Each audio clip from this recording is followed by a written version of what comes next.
दोस्तों, मेटा के लिए साल बेहद खराब साबित होता हुआ दिखाई दे रहा है। इसी के साथ मेटा के फाउंडर मार्क जुकरबर्ग के लिए भी ये साल कुछ पर्सनल स्केल पर अच्छा नहीं जा रहा है। इसके पीछे छुपी हुई वजह ये है कि ये साल उनकी संपत्ति को घटाने वाला साबित हो रहा है। आज से कुछ दिन पहले ही मेटा के शेयरों में जोरदार गिरावट देखी गई है। साल 2016 में जब इनके शेयर सबसे नीचे गए थे, उसके बाद से इस साल मेटा के शेयरों में इतना बड़ा ड्रॉप देखा गया है। जब से मेटा कंपनी बनाई गई है, उसी समय से लोगों के पसंदीदा ऐप्स जैसे कि व्हाट्सएप, इंस्टाग्राम और फेसबुक में लगातार नए ग्लिचेस सामने आते जा रहे हैं। हाल ही में दुनिया के कई रिलीजन्स में अचानक से व्हाट्सएप डाउन चला गया और इसके कुछ समय बाद ही लोग ट्विटर पर आकर अपने मीम्स के जरिए अपनी फीलिंग्स बताने लगे। एक तरफ जहां ऐप्स में लगातार मुसीबतें सामने आती जा रही थी, वहीं पर शेयर मार्केट में भी कंपनी एक से एक मुसीबतों का सामना करती चली जा रही है। आइए आज की वीडियो में हम इसके पीछे की वजह जानते हैं कि आखिर क्यों मेटा यूएस की टॉप कंपनी की लिस्ट से बाहर जा रही है। मेटावर्स से नहीं आए उम्मीद के मुताबिक नतीजे। मेटा के सीईओ मार्क जकरबर्ग ने अपने ड्रीम प्रोजेक्ट मेटावर्स की शुरुआत तो जोरदार तरीके और ढेर सारे वादों के साथ की थी, पर इसके नतीजे अभी तक उनके इस प्रोजेक्ट के कुछ बड़े फायदे नजर आते हुए दिखाई नहीं दे रहे हैं। शेयर्स में इतने बड़े ड्रॉप आने के बाद से सभी इन्वेस्टर्स का भरोसा लगातार घटता चला जा रहा है और ना चाहते हुए भी एक पैनिक सिचुएशन खड़ी हो रही है। अब आप सोच रहे होंगे कि आखिर मेटा के शेयर क्यों गिर रहे हैं, तो हम आपको बता दें कि हाल ही में आए क्वार्टरली रिजल्ट्स में कंपनी के प्रॉफिट्स और अर्निंग्स दोनों जोरदार तरीके से नीचे आए और इसी वजह से मेटा के शेयरों में 25% तक की जोरदार गिरावट देखी गई है। आज से एक हफ्ते पहले तक मेटा के शेयर $100 प्रति शेयर से भी नीचे चले गए, जिसकी वजह से इन्वेस्टर्स के बीच में पैनिक का माहौल फैलता जा रहा है। मेटा की करंट सिचुएशन अब कुछ इस तरह की हो चुकी है कि फेसबुक के ग्लोरी डेज के मुकाबले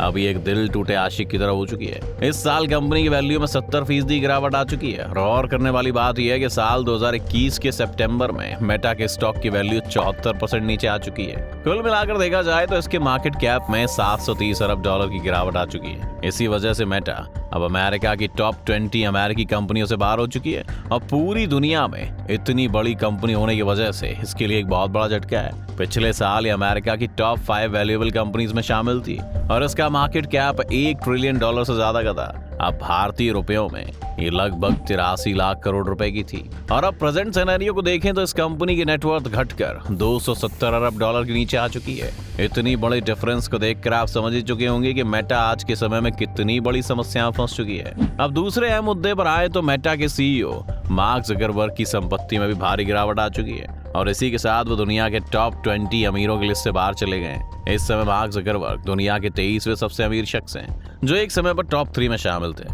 पर अब उनके लिए सब कुछ बदल चुका है। वो कहते हैं ना, समय की एक खास बात है कि वो बदलता है। मार्क जुकरबर्ग के लिए भी कुछ ऐसा ही हाल है। मेटा की समस्या बस यहीं तक नहीं है। इनको हाल ही में व्लादिमीर पुतिन के रूस ने एक बड़ा झटका दिया है। यूक्रेन और रूस के बीच में चल रही वॉर, जिसका फिलहाल कोई अंत नजर नहीं आ रहा है। इसी माहौल के बीच रूस ने फेसबुक की पेरेंट कंपनी मेटा को टेररिस्ट ऑर्गेनाइजेशन की लिस्ट में शामिल कर लिया है। इसी के साथ हम आपको ये भी बता देते हैं कि रूस पहले से ही इस कंपनी पर भेदभाव का आरोप लगाता आया है। कई मीडिया रिपोर्ट्स के मुताबिक मार्च से ही रूस में मेटा के अंदर जितने भी ऐप्स हैं, जैसे कि इंस्टाग्राम और फेसबुक, रूस में इनके यूजेज पर बैन लगा दिया गया था। खैर, उसके बावजूद भी रूस के लोग वीपीएन का इस्तेमाल करके इन ऐप का इस्तेमाल कर रहे हैं। अब मुद्दे की बात करें तो रूस के अधिकारियों ने मेटा पर आरोप लगाया था कि वो यूक्रेन में रूस के सैन्य अभियान के दौरान गलत कैंपेन चला रहा था। असल में इसके पीछे की वजह ये थी कि रूस के हमले के कुछ दिन बाद मेटा ने ऐलान किया था कि वो यूक्रेन के लोगों को युद्ध से जुड़ी हिंसक तस्वीरें शेयर करने और रूस के क्रिटिसिज्म होने के बावजूद भी इन्हें शेयर करने की अनुमति देगा। इसके बाद ही रूस ने इस कार्रवाई की शुरुआत की थी। ऐसे में फेसबुक की मूल कंपनी को इस लिस्ट में शामिल करना इस टेक कंपनी के लिए एक बड़ा झटका है। अब ये बात निकली है तो हम आपको एक और बात बता दें कि मार्च महीने में यूक्रेन के साथ जारी जंग के बीच रूस ने फेसबुक के साथ साथ ट्विटर और यूट्यूब को भी देश भर में ब्लॉक किया था और इसी दौरान रूस ने इन सभी सोशल मीडिया प्लेटफॉर्म्स पर आरोप लगाया था कि सोशल मीडिया प्लेटफॉर्म्स रूसी मीडिया कंपनीज के साथ भेदभावपूर्ण रवैया अपना रहे थे। उस समय इस मामले में फेसबुक ने कहा था कि रूस ने इस बैन से लाखों लोगों को इंपॉर्टेंट इंफॉर्मेशन मिलने से डिप्राइव कर दिया है। रूस सरकार की सेंसरशिप एजेंसी रोस्कोमनाडजोर ने कहा है कि अक्टूबर 2020 से फेसबुक द्वारा रूसी मीडिया के खिलाफ भेदभाव के कुल 26 मामले सामने आए थे।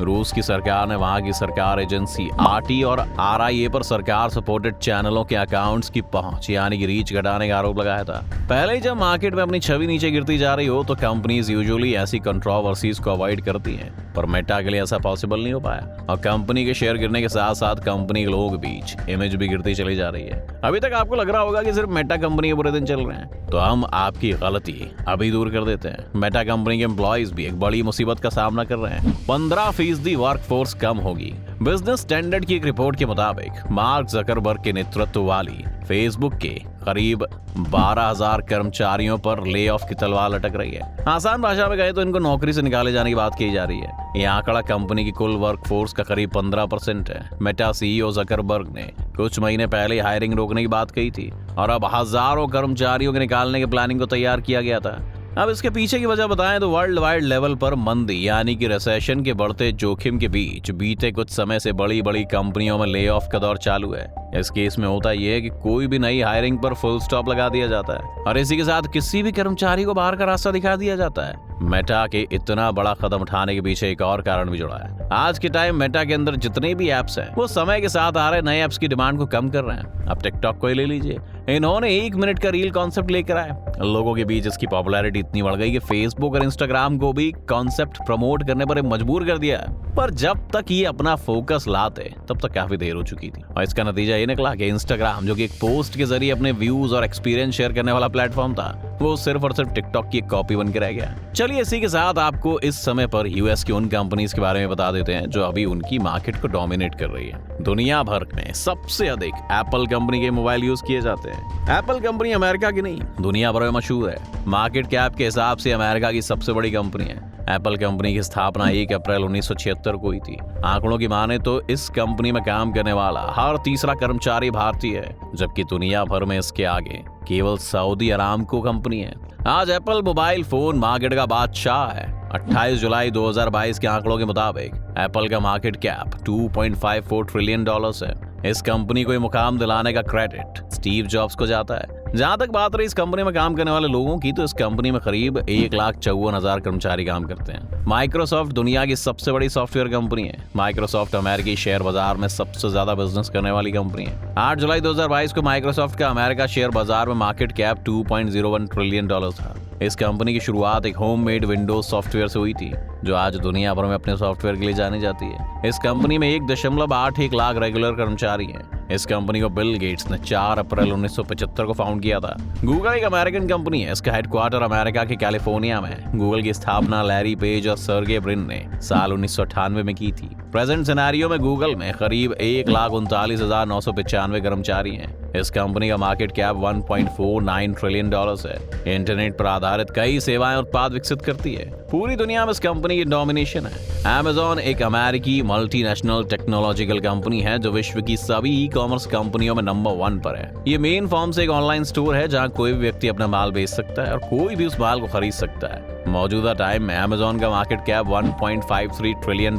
है। इस कंपनी की शुरुआत ऑनलाइन किताब की बिक्री से हुई थी और आज की तारीख में कंपनी हर सामान पूरी दुनिया में बेच रही है। इस कंपनी के फाउंडर जेफ बेजोस हैं और आज के टाइम में Amazon में करीब 8 लाख फुल टाइम कर्मचारी हैं, जिसमें से आपके पड़ोसी का बेटा भी शामिल होगा। आपको क्या लगता है कि मार्क जकरबर्ग का ड्रीम प्रोजेक्ट उन्हें ले डूबेगा? आप अपने व्यूज हमें कमेंट सेक्शन में जरूर बताइए। अगर आपको ये वीडियो पसंद आई हो तो लाइक और शेयर का बटन दबाएं। बाकी जितने भी लोग इस चैनल पर नए हैं वो सब्सक्राइब और बेल आइकन का बटन दबाना बिल्कुल ना भूलें, ताकि हमारी आने वाली सभी वीडियोस का नोटिफिकेशन आपको सबसे पहले मिले।